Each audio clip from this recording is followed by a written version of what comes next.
देब्रीगढ़ अंचल अभयारण्य अंशविशेष मोर निजर जंगल जेनटा कि सतरा गाँ एठार आमर विभिन्न प्रकार गछ अच्छी जंगल अच्छी जेणु भितर वन्यजंतु मैंने अच्छा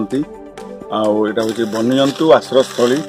पाखे गोटे रिजर्भर भी अच्छी पानी पीवाई सुविधा अच्छे वन्यजंतु मानकर एठार बहुत दिन रही आसुँच। अच्छा से परिवेश सुरक्षा गोटे छोट गप भी कहबी आम जंगल थी गोटे चंपकपुर बोली गोटे गाँटे थिला से गाँव रे लोक संख्या प्राय 200 लोक एवं गाँ मुंडरे गोटे आह्वान कालरू गोटे विराट अस्पष्ट वृक्ष बा पिपल गछटे थिला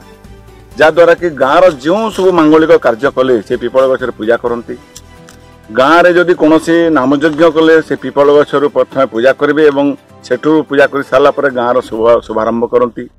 गाँव रे विवाह व्रत हेले से पिपल गछ बा अस्पष्ट वृक्ष पूजा करेंगे एवं विवाह उत्सव आरंभ करेंगे गाँव में कुलबधू जदि आसब ताहले सेठी से पिपल गछ बा अस्पष्ट गछ मध्य प्रथम आसन पूजा कर गाँ भीतर को ढुकब सते जेपरी से गाँव परिचय से विराट अस्पष्ट वृक्ष ही गाँव परिचय प्रतीक अटे। एणु जिते बहुत दिन पर जातीय राजपथ जिते चिन्हित है से गाँ दे जातीय राजपथ गले जहाद्वारा कि जातीय राजपथर कर्तृपक्ष से बाध्य हेले से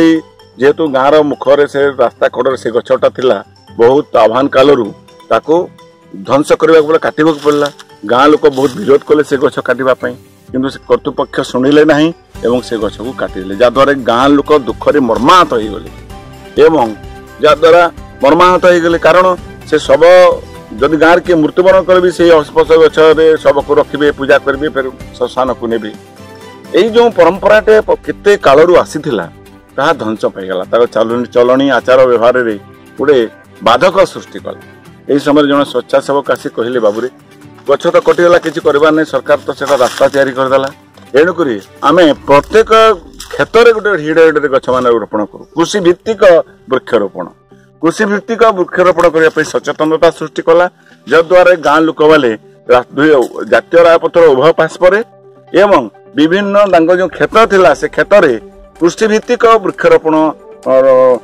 रोपण कले देखिले किछि दिन पर बहुत सुंदर से गाँटा सबुज सजिमा परिणत है एवं लोक सचेतनता सृष्टि है जहाद्वारा कि लोक मैंने से बुझीपारे जे परिवेशटा कौन आ परिवेश सचेतनता से पाइपारे गदेशी तो उसो कषा गदेशी फलमूल गच के काटी देले तो आमे गच के काटी देले तो आमे खाए मा कौन मूल हो खाए मा कौन मूल। जय वृक्ष देवता।